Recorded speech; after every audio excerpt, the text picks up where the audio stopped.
நன்றியினை தெரிவித்துக் கொள்கின்றேன். சுதந்திர போராட்ட தியாகிகள் என்றாலே பலரது நினைவுக்கும் வருவது, குறிப்பாக வீரமங்கைகள் என்றாலே நினைவுக்கு வருவது ஜான்சி ராணி, வீரமங்கை, வேலு நாச்சியார், சரோஜினி நாயுடு இவர்களை போன்ற பெண்மணிகள் தான். அவர்களின் வரிசையில் நாம் இப்பொழுது உரையாட வந்துள்ளது நம்முடைய அஞ்சலை அம்மாளை பற்றி தான். தமிழக வெற்றி கழகத்தின் கொள்கை தலைவர்களில் ஒருவரான நம்முடைய அஞ்சலை அம்மாளை பற்றி தான். ஆமாம், வயிற்றில் குழந்தையை சுமந்த போதும் சற்றும் அசராமல் ஆங்கிலேயர்கள் நிகராக போர் தொடுத்து சிறையில் அடைக்கப்பட்டவர் நம்முடைய அஞ்சலை அம்மாள்.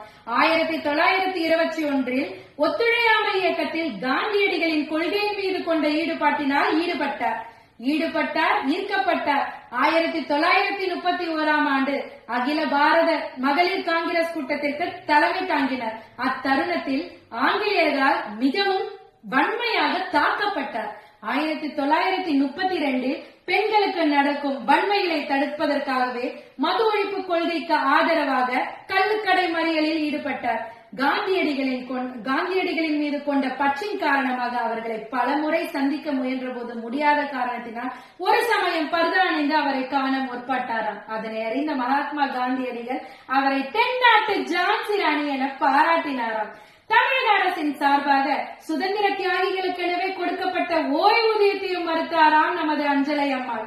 1961 அவர் தன்னுடைய கடைசி காலத்தை முட்லூர் என்னும் கிராமத்தில் கழித்தார்.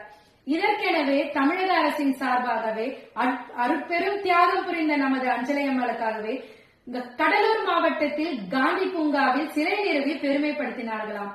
தற்பொழுது தமிழக வெற்றி கழகத்தின் சார்பாக கொள்கை தலைவர்களில் ஒருவராக ஏற்றுக்கொண்டதில் ஒரு பெண்மணியாக மிகவும் மகிழ்ச்சி அடைகிறேன். கழக தலைவருக்கும் மிக்க நன்றியினை செலுத்துகின்றேன்.